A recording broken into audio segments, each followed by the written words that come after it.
Assalamualaikum warahmatullahi wabarakatuh. Dengan saya Muhammad Arizari dengan NIM 0602032041. Saya di sini akan menjelaskan tentang cara karya tulis ilmiah. Nah, menurut Proto Video tahun 1985 dalam Arifin 2008 ayat 2, yang dimaksud dengan karya ilmiah adalah karangan ilmu pengetahuan yang menyajikan fakta dan ditulis berdasarkan metodologi penulisan yang baik dan benar. Nah, karya ilmiah ini punya beberapa ciri khusus. Yang pertama adalah karya ilmiah menyajikan fakta-fakta yang dapat dipertanggungjawabkan. Nah, kedua, karya ilmiah disajikan dengan menggunakan bahasa yang baku. Terus yang ketiga, karya ilmiah ditulis dengan jujur dan akurat. Terus yang keempat, karya ilmiah disusun secara sistematis, konseptual dan prosedural. Dan kelima, penyimpulan karya ilmiah ini dilakukan berdasarkan fakta-fakta.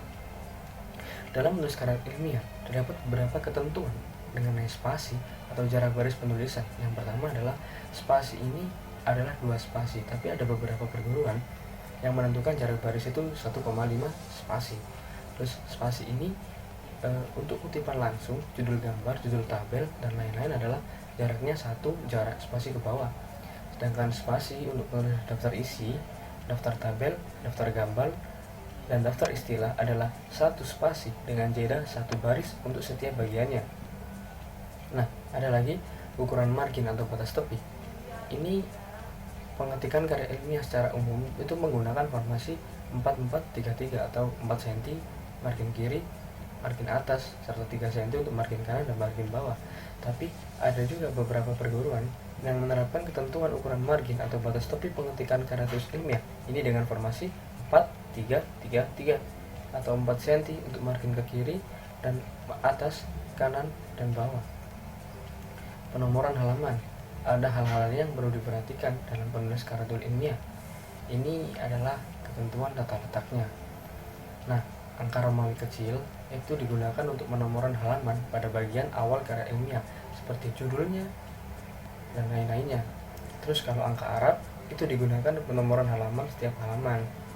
Nah, penomoran halaman ini berjarak 3 cm dari tepi kanan dan 1,5 cm dari tepi atas atau tepi bawah.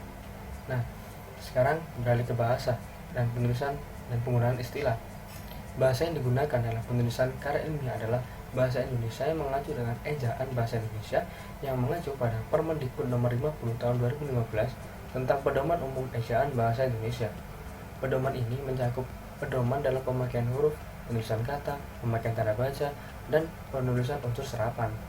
Terus kalau istilah itu yang digunakan dalam penulisan karya ilmiah itu adalah istilah dalam bahasa Indonesia atau istilah serapan bahasa asing yang sesuai dengan Kamus Besar Bahasa Indonesia.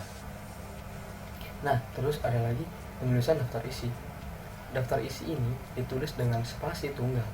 Untuk penulisan judul setiap babnya ditebalkan atau di bold dan menggunakan huruf besar atau huruf kapital. Adapun jaraknya judul daftar isi dengan isi adalah 3 spasi.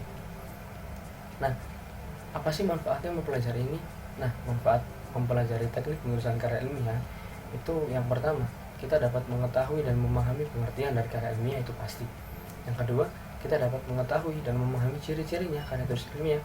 Dan yang ketiga, kita dapat mengetahui dan memahami teknik penulisan karya ilmiah dan diterapkan dalam penyusunan karya ilmiah. Terima kasih, saya Royan. Assalamualaikum warahmatullahi wabarakatuh.